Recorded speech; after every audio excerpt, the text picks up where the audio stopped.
शब्द है श्री गुरु अर्जन देव जी का।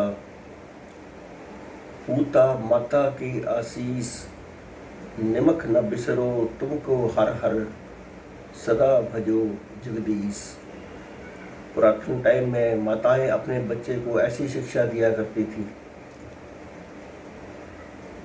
हे बच्चे, हे मेरे बेटे, आपको परमात्मा कभी ना भूले, एक निमक भी ना भूले।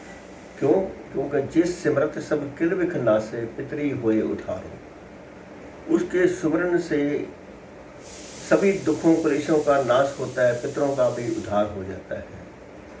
सो हर हर तुम सदही जापो, जाका अंत न पारो।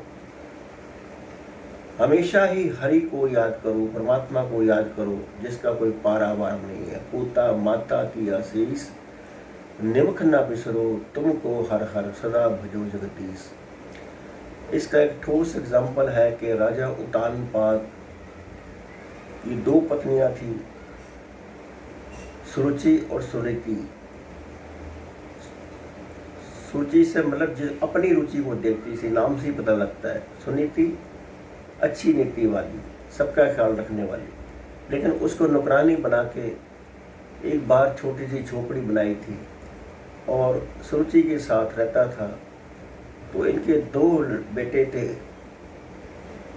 उत्तानपाद के दो बेटे थे राजा उत्तानपाद के, एक उत्तम और दूसरा ध्रुव। ध्रुव को सुनीति ने जन्म दिया, उत्तम को सुरुचि ने जन्म दिया। तो एक दिन ध्रुव खेलता खेलता आया, अपने पिता की गोदी में बैठ गया।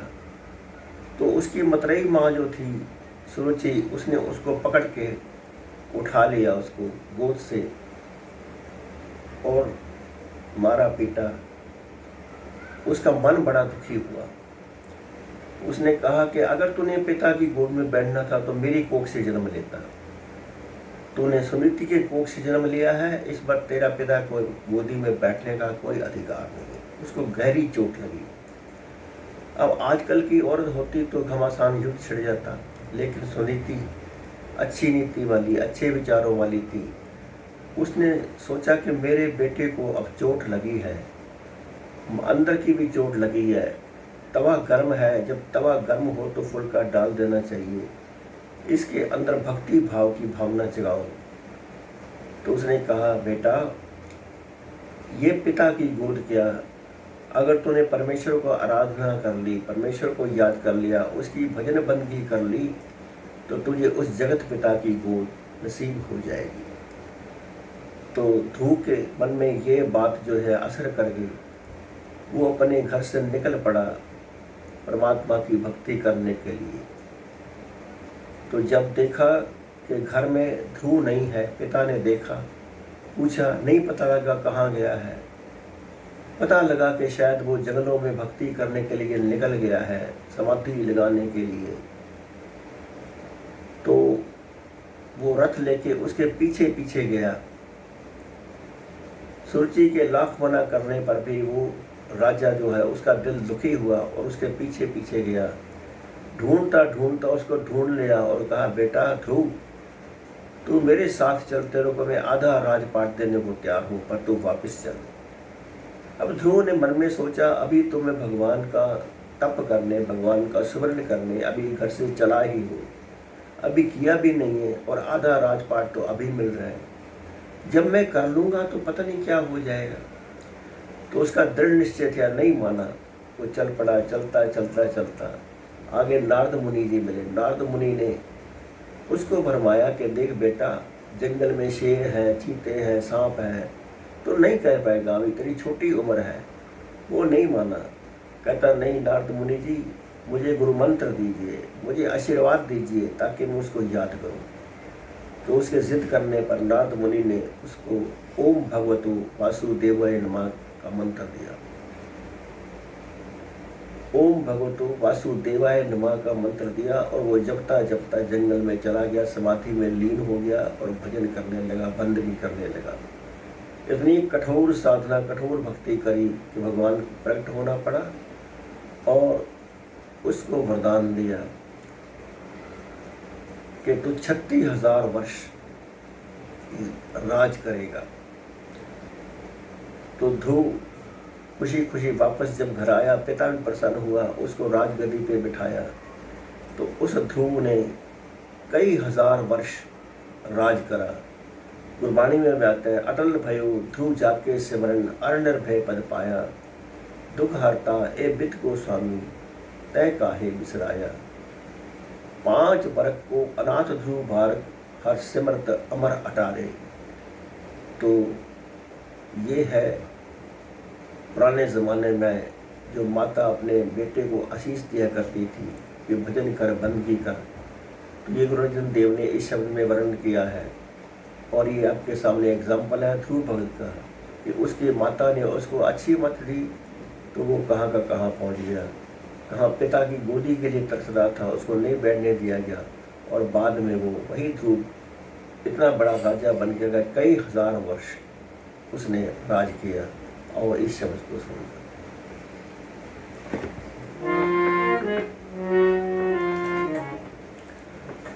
माता की आशीष पूता, माता की आशीष, माता की आशीष पूता, माता की आशीष।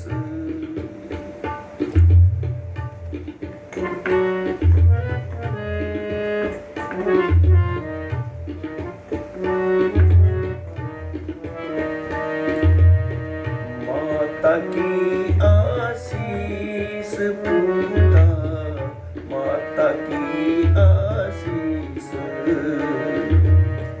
माता की आशीष पूता, माता की आशीष। निमक न बिसरो तुमको हर हर,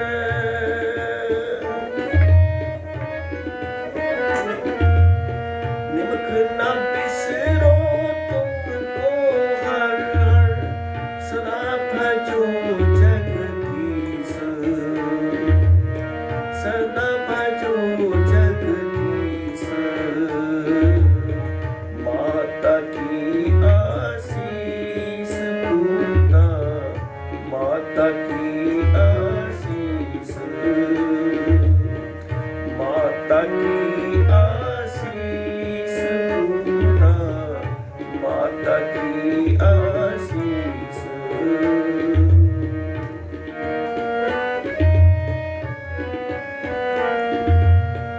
जिस सिमरत सब किल विखना से, पितरी होए उधारो, सो हर हर तुम सदी जापो, जहाँ का अंत न पारो। सो हर हर तुम सदी जापो, जहाँ का अंत न पारो। माता की आशीष पूता, माता की आशीष, माता की आशीष पूता, माता की आशीष। निमक न बिसरो तुमको हर हर,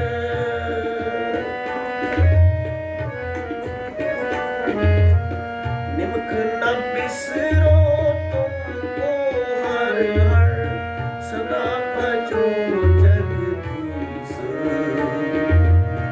सदा भजो जगदीश। माता की आशीष पूता, माता की आशीष, माता की आशीष पूता, माता की आशीष। सतगुर तुमको दयाला,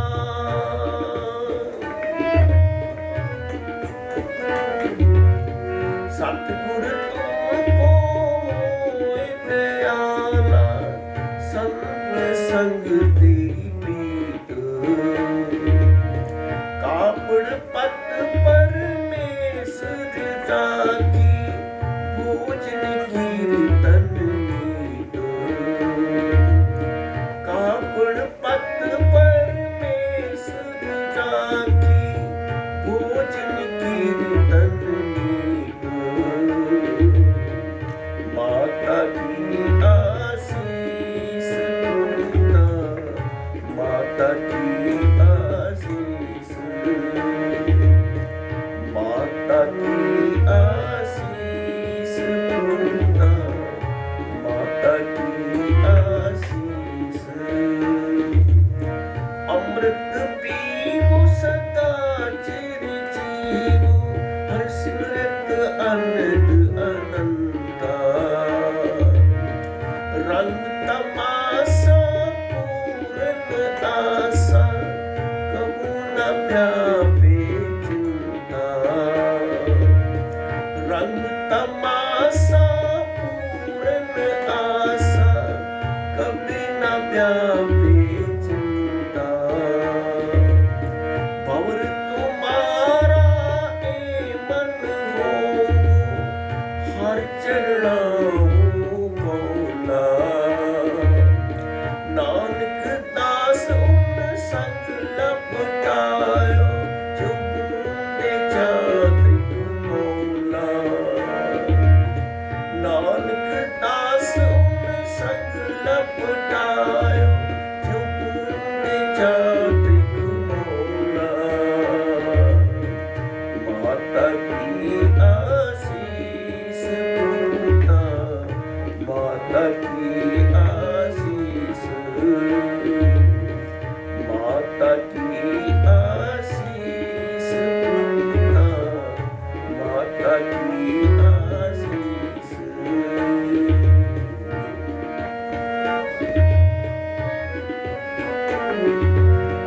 और तुम्हारा ए मन हो हर चरना कोला